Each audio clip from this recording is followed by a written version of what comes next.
আমরা ঠিক আজ থেকে 10 বছর আগে 2014 সালে এই রকম ঠিক বর্ষণ স্নাত দিনে গুটি গুটি পায়ে ছোট রথ নিয়ে আমরা শুরু করেছিলাম এই রথযাত্রা। আর সেই রথযাত্রার 11তম বর্ষ। আমাদের রথযাত্রা পরিক্রমা শুরু হয়। প্রথম রথে আমরা দেনান গ্রাম হয়ে গোটা দেনান গ্রাম হয়ে আমলন্ডা অফিস পর্যন্ত গিয়ে আবার আমলন্ডা অফিস অঞ্চল অফিস গিয়ে আবার মাসির বাড়িতে আবার রথ পঞ্চানন মণ্ডল বাবুর বাড়িতে, এবং ফিরতি রথে আমরা গোটা বাবুয়া গ্রাম দলইপাড়া হয়ে স্টেশন হয়ে আমাদের রথ পরিক্রমা চলে যায় বাবুয়া মায়ের মন্দির পর্যন্ত, মায়ের শীতলা মন্দির পর্যন্ত। ফেরার পথে আমাদের রথ এখানে দাঁড় করানো হয়। তারপরে প্রভু জগন্নাথ দেবের মহাপ্রসাদ বিতরণ করা হয়। মধ্যিখানে আমাদের বিভিন্ন সামাজিক প্রকল্প থাকে। একটা সামাজিক অভিযোগ নিয়ে আমরা যে আমাদের সংকল্প যে কিছু সমাজের জন্য করা, আমরা 3টে রাস্তা পরিষ্কার করেছি এবছর। গত বছর আমরা দেনান রাধা মাধব জিউ মন্দিরের কাছে অর্থ সাহায্য করেছি।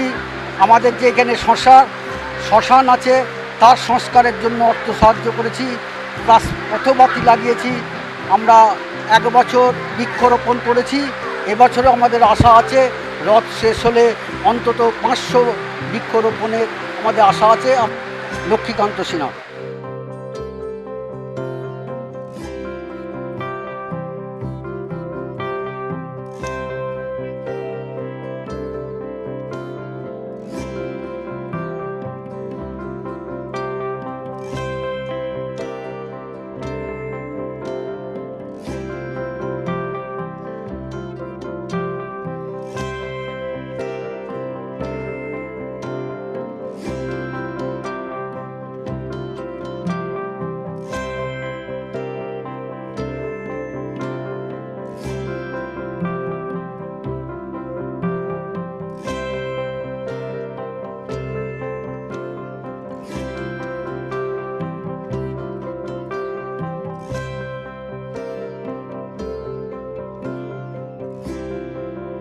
দেনান বাবুয়া উৎসব কমিটির আমাদের তরফ থেকে আমরা ভাগবত পাঠের আয়োজন রাখি। এর সঙ্গে লীলা কীর্তন থাকে, কিছু সাংস্কৃতিক অনুষ্ঠান থাকে, তারপরে আমাদের পুতুল নাচ, এছাড়াও আমাদের থাকে নাটক ছোট বাচ্চাদের নিয়ে।